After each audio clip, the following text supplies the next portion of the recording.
The instant I stepped into the courtroom, my mother let out a quiet chuckle under her breath, while my father shook his head as though ashamed to even glance at me. I hadn't yet taken my seat in front of the judge. An elderly man whose face carried the weight of countless tales suddenly turned ashen. His fingers shook as he raised his spectacles, and he murmured nearly to himself, "Good heavens, is that truly him?" Heads swiveled to look, yet they had no real idea who I was, not yet anyway, and that was precisely my intention. But before I explain what brought me to that instant, I need to step back. My name is Lucas. I'm 28, and if there's one key fact about me, it's that my family has perpetually undervalued me. Not mildly, not in the usual offhand manner some households overlook the reserved child. No, they deliberately ensured I felt worthless. My elder brother Matthew was the shining star, top marks, star sportsman, forever presented at family events as our greatest source of pride. My little sister Claire was the cherished darling, pampered with presents, shielded as though made of delicate china. And I, the middle one who faded into the background, useful only when they wanted a target for ridicule. As a kid, I grew accustomed to sitting at meals, hearing my father rave about Matthew's basketball achievements or my mother gush over Claire's report cards while I listlessly stirred my plate. If I dared speak, I'd be interrupted. "Not the right time, Lucas," or worse, my father's classic line, "You wouldn't get it anyway." My opinions were mere static in their flawless family script. Even during holidays, the presents revealed the hierarchy. Matthew received the latest smartphone, Claire a luxury purse, and me, a discounted jumper, often several sizes off.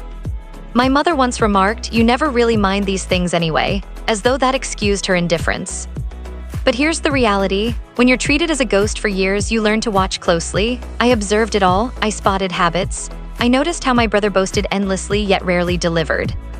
I recognized that my sister's charm was more strategic than genuine.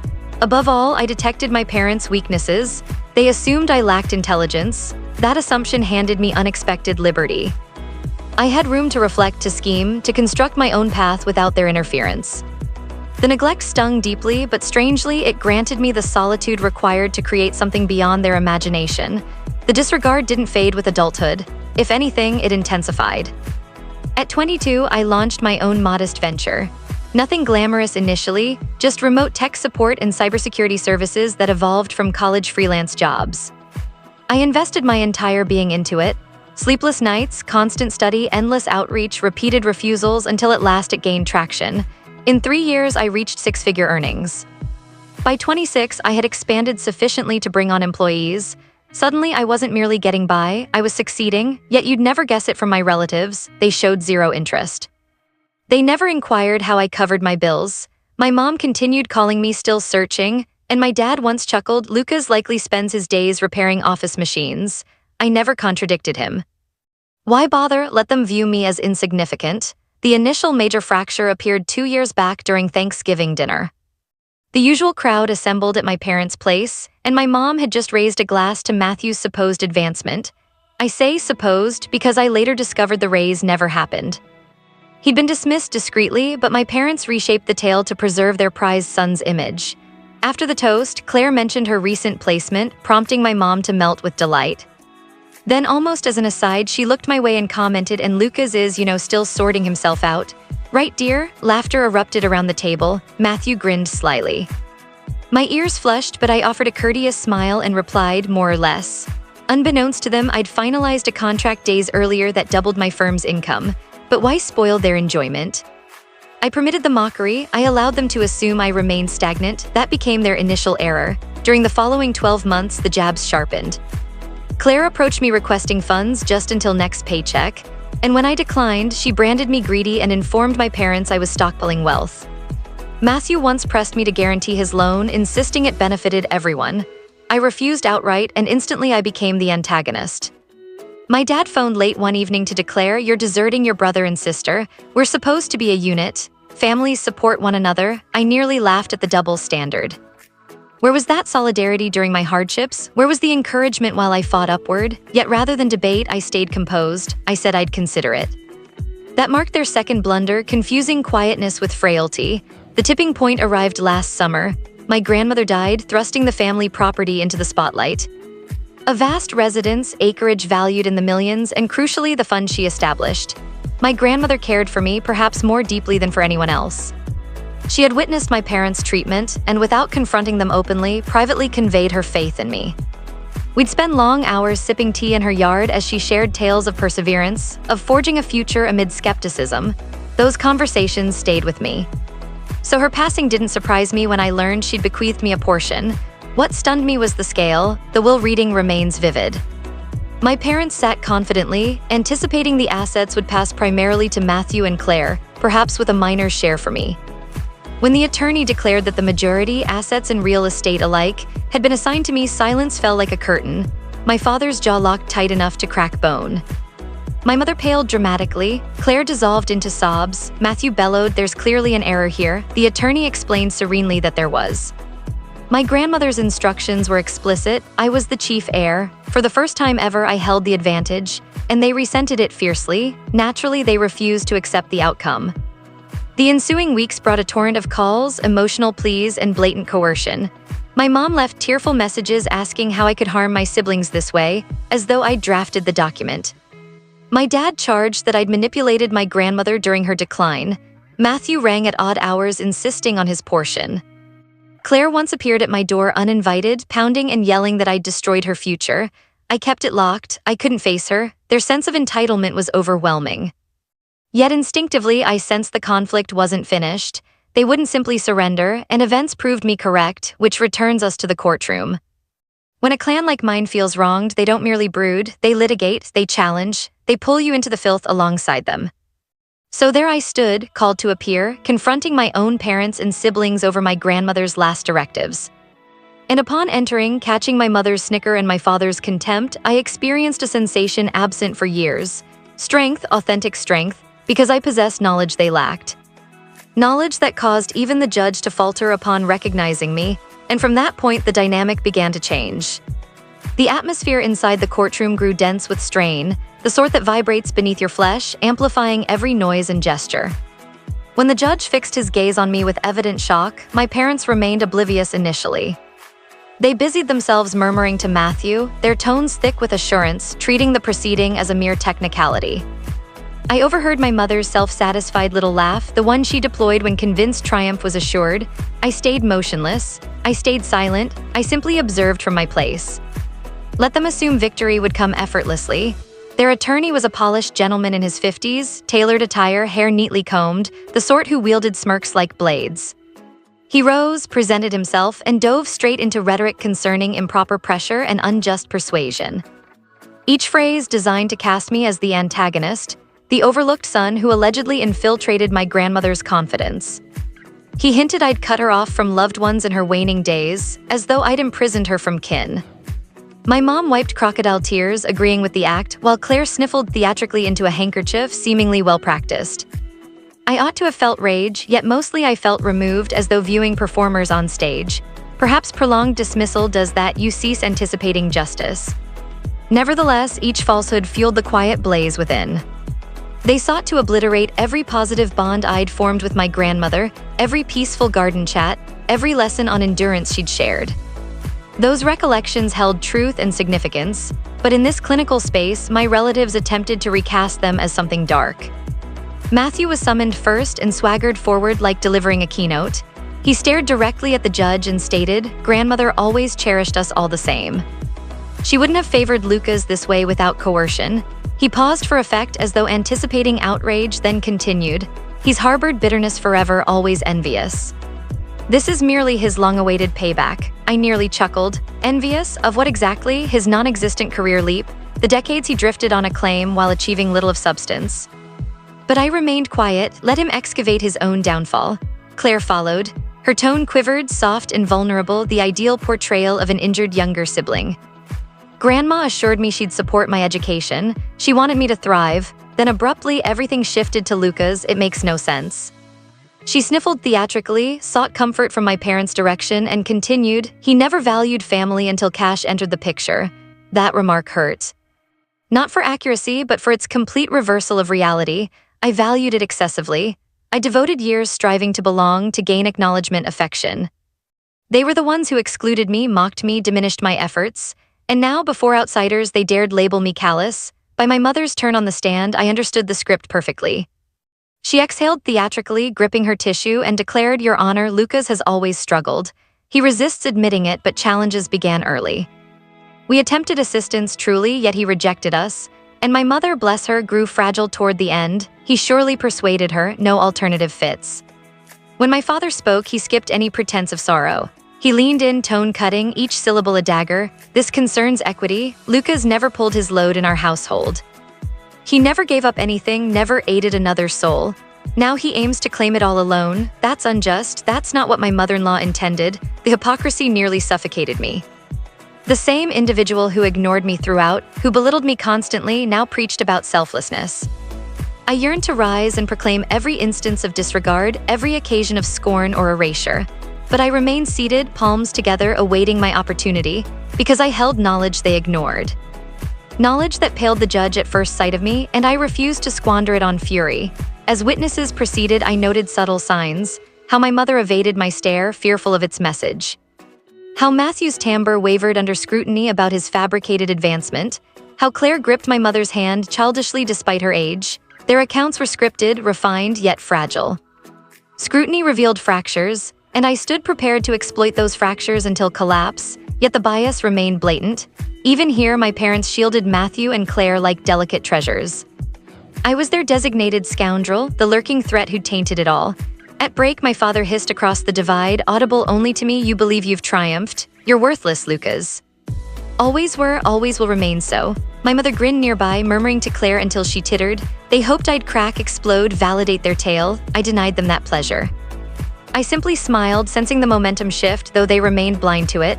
That evening at home, sleep evaded me. My thoughts looped through their statements, falsehoods, charges. I reflected on decades of dismissal, on departing gatherings hollow inside, questioning my inadequacy. I recalled the holiday my grandmother handed me an envelope bearing words, "One day they'll recognize your true worth. Stay patient." I'd stored it safely, uncertain whether fulfillment awaited. Now amid the tempest, I understood her wisdom, but endurance has limits. On day 2, tactics intensified. Their counsel directly alleged document tampering. Matthew vowed he'd witnessed me guiding grandmother recently. Claire wept intensely enough to require removal temporarily, and my parents. They basked in the spectacle they'd engineered, persuaded of inevitable success. The judge, however, continued glancing my direction. His expression stayed neutral, yet I detected renewed recognition, the same subtle discomfort from opening day. He recalled, he understood. My relatives remained clueless. During one tense moment, Matthew pivoted and jeered. "You don't fit here, Lucas. Never did. You're merely the extra, the error. Soon all will realize it." The insult landed heavily. Yet rather than recoil, I eased back and smiled once more, because shortly the focus would shift from me to them. And when the judge cleared his throat, indicating my testimony would open the next phase, the chamber transformed. My parents sat upright, poised to attack my words. Matthew grinned. Claire dried her cheeks theatrically. They believed me trapped. They expected collapse beneath their deceptions. Unbeknownst to them, I'd prepared for this across years, years of restraint. Years of strategy, years of observation. And now, with every listener attentive, I stood prepared to voice my side. When the judge summoned me, quiet descended. I heard my seat scrape the floor as I rose, papers rustling softly, the bailiff shifting with a faint creak. I approached the stand deliberately, sensing every gaze. My mother's piercing look, Matthew's cocky expression, Claire's staged tears. They waited eagerly for my stumble. The pledge was straightforward. "Do you swear to speak truthfully, fully, and solely the truth?" I affirmed, sat, and allowed a brief pause before beginning. I cherished my grandmother. My tone remained even. She alone in our family regarded me as significant. We shared countless hours, garden afternoons, tea-filled evenings. She opened her heart to me, she relied on me. And her intentions were unmistakable. Their attorney cut in swiftly. "Intentions you shaped, correct?" "No," I replied resolutely, meeting his stare. "Intentions formed well before recent events." She selected me knowing I'd respect them. The exchange unfolded. Probes designed to ensnare, charges woven into queries. "Did you see her privately?" "Frequently, yes." "Did finances arise in conversation?" "Occasionally at her initiative." "Were you aware of the will beforehand?" "No." "Discovery came alongside everyone." My responses stayed composed, deliberate, though I sensed their animosity bearing down with each reply. Then came the treachery that fractured something within. During a midday break, my attorney drew me aside, expression unusually somber. "Lucas," he murmured, "fresh material has arrived. You must examine it." Puzzled, I followed to a side chamber. He placed a binder before me, pages of correspondence, dozens upon dozens. They appeared as exchanges I'd allegedly sent my grandmother, begging, steering, even intimidating her. My throat constricted reading the phrases. "I authored none of these," I breathed. "I'm aware," he answered. "They're fabricated, yet presented as originating from your address. And specialist has already testified to their legitimacy." The room seemed to sway. My own kin had manufactured proof, harnessed digital means, and plunged this blade without pause. Beyond courtroom fabrications, this was calculated ruin, engineered to obliterate me entirely. Upon returning, my parents sat taller, arrogance emanating visibly. Matthew grinned relentlessly. Claire rested against my mother, sharing whispers that prompted smirks. They viewed this as decisive. Their counsel strode forward, brandishing documents triumphantly. "Your Honor, we present concrete evidence of improper sway. Messages from Lucas to his grandmother in recent months, pressing her to exclude remaining relatives. The wording is overt, forceful, controlling." He submitted them to the bench. The judge repositioned his lenses and scanned. My pulse thundered, not from dread, but mounting wrath I struggled to restrain. Seeing the man who'd quivered at my entrance now study invented deceit proved intolerable. The attorney pressed on, tone thick with triumph. "Note how far he ventures, even hinting at denying assistance without compliance. This isn't affection, it's abuse." My mother inhaled sharply, hand to heart in mock horror. Claire wept anew. Matthew crossed arms, supremely satisfied. The display was flawlessly staged. Momentarily, observers in the seats stirred uneasily, perhaps swayed. That instant betrayal bit deepest, not merely the falsehoods, but confirmation of long-held suspicion. My family didn't merely undervalue me. They loathed me sufficiently to annihilate, defame, distort reality beyond recognition. Kinship held no value against fortune. When my counsel objected, citing discrepancies, the judge raised a palm to quiet him. "These will receive thorough scrutiny," he stated. His delivery stayed impartial, yet his glance returned to me, revealing the slightest disquiet. He possessed awareness, memory, but the documents held influence and my relatives knew it. As proceedings continued, I remained mute while they showcased their material. Their specialist, a stranger, testified, spouting terms about timestamps and records. He sounded assured, yet cross-examination yielded ambiguity. Still, doubt took root. By day's close, murmurs swelled among spectators, talk of avarice, of deceit. My parents exited linked, radiating phony success. Claire held Matthew, murmuring, "We've cornered him now." I lingered, gazing at the vacant space, fists tight until they hurt. The disloyalty sliced deeper than prior barbs. This transcended legacy, beyond the testament. It aimed at total erasure, framing me villainous so they could depart unscathed. That evening in solitude, darkness enveloping my home, I pondered every step leading here. The mockery, the trivial gifts signaling my irrelevance, the celebrations where I vanished, and now this, calculated framing devastation. My grandmother's message resounded.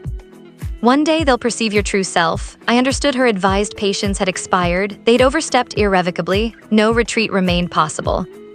Next morning, passing my relatives, Matthew whispered near enough for privacy. "Game's done, Lucas. No one trusts you. You're through." His smile stretched cruel and absolute. I offered no reply. I avoided his eyes. I proceeded to my place, outwardly serene, inwardly transformed, for I was far from concluded. Far from it. And when the judge stated upcoming sessions would permit my submissions, a subtle smile touched my mouth. My family assumed their treachery marked my defeat. They failed to grasp it signaled merely the start. Arriving home that evening post the introduction of falsified messages, I left lights off. The space felt chillier, hollow in a manner that weighed on my ribs. I perched on my bed's rim, still attired for court, staring downward as though answers hid below. My phone vibrated repeatedly, friends hearing trial rumors, former peers spotting mentions online, even remote kin probing. I ignored them all. What reply could I give? That blood relations sought to entomb me in deception. For the first occasion in ages, diminishment returned, helplessness. The identical sensation from childhood meals when Matthew and Claire's acclaim silenced me. The proceedings, the judge's blanch, the hushed reactions to those invented correspondences. They replayed mercilessly. Sleep refused me. Each eyelid closure brought my grandmother's script into view. One day they'll see who you really are, and doubt crept in. What if she misjudged? What if their distortion prevailed until outsiders accepted it? The subsequent dawn, I trudged to court, limbs leaden. My attire chafed, neckwear constricting, overhead lights intensifying my headache. My relatives appeared revitalized, nearly festive. My mother donned jewelry and a gentle smile reserved for assured triumphs. Matthew reclined confidently, limbs folded. Claire occasionally patted her eyes, though sorrow seemed practiced. As proceedings commenced, the judge confirmed the recent submissions would enter formally. My gut nodded. Despite my attorney's protest regarding metadata flaws and provenance issues, the judge assented mildly. It's admitted provisionally. The hammer struck and my position felt further eroded. That day proved punishing. Each defense my counsel offered met polished rebuttal. Whenever a gap appeared, they redirected. At one juncture, my father rose to proclaim, "This transcends wealth, it's about integrity. My son has forsaken us entirely." Those words in his timbre shattered something profound. He branded me disloyal without hesitation. No wavering. By adjournment, my steps faltered exiting. Reporters mobbed outdoors, recorders extended, cameras flashing. "Lucas, did you sway your grandmother?" "Lucas, explain the messages." "Lucas, your response to isolation allegations?" I stayed mute. I navigated through like a specter and returned home mentally drained. That period marked my nadir. Calls went unanswered, messages unread, dishes accumulated, clothes remained unwashed. Business associates emailed, first worried, then irritated, then alarmed. I lacked strength to respond. I watched my endeavors hover near collapse from unrefuted falsehoods. One evening at my workstation, company figures blurred before me as I contemplated total loss. In those silent hours when pressure peaked, family voices reverberated. Matthew's taunt, "You're the error," my mother's murmur, "He's unstable," my father's stark declaration. "He abandoned us completely," phrases that wounded profoundly because they weren't courtroom claims alone. They revealed their lifelong perception, yet amid that gloom, a spark ignited. Perhaps fury, perhaps instinct, perhaps my grandmother's lingering belief, it began faintly. A notion, modest yet persistent, "They've trapped me, but victory isn't theirs." I commenced searching archived materials. Initially wrote, opening directories, examining records, rereading saved notes from grandmother across time, purpose unclear at first. Gradually, overextended nights, clarity emerged. I followed a trail, assembling truthful pieces capable of piercing their facade. One sleepless 3 a.m., an aged message from her appeared. Brief, a suggestion for reading material, yet potent due to timing. Its date fell weeks after their alleged coercive exchanges supposedly altered her decisions. She omitted any hint. She sounded bright, lucid, wholly herself. I studied it extendedly, heart racing. Insufficient alone to dismantle their version, yet a sliver, a fissure in their barrier. Court next day worsened initially. Matthew returned to testify unrestrained. He pressed into the mic. "Lucas despised us always. He begrudged our every success. This is retribution. He honors no one. He torments us," my mother assented, patting eyes theatrically. Claire sobbed once more, hiding against her. I remained still, sensing renewed gallery murmurs. To observers, perhaps I appeared the culprit, the silent offspring, the outcast, abruptly claiming all while the favored son and daughter received nothing. The narrative practically composed itself. In that space, I grasped their lengths to cement it. That night in shadowed solitude, pressure crushed hardest again. The idea surfaced, perhaps relinquish, allow their claim, none merits this toll. Wealth, property, fund, none erased the venom of facing kin dismantling me relentlessly. I dwelled long on surrender's ease. Then her final gaze returned, clear, resolute, nearly challenging. She de-leaned near and breathed, "Never permit their labels to shape you." Instantly the inner flame strengthened. No departure waited, not presently, thus I began discreet preparation, no fanfare. No theatrics, merely consistent, measured actions. I contacted a university acquaintance now in digital security. I posed cautious, indirect queries on exposing electronic fabrications. I re-examined her correspondence and papers, hunting signatures only we shared. I withheld full disclosure from counsel temporarily. Certainty first. Externally, I permitted their belief in dominance. I sat subdued during hearings, posture burdened, eyes downcast, picture of defeat. It succeeded. Their assurance ballooned, intermissions buzzed with estate division plans, future intentions post my exit. They assumed total breakage. In some sense, they had. Yet they overlooked that lowest depth served dual purpose. Lowest is also bedrock.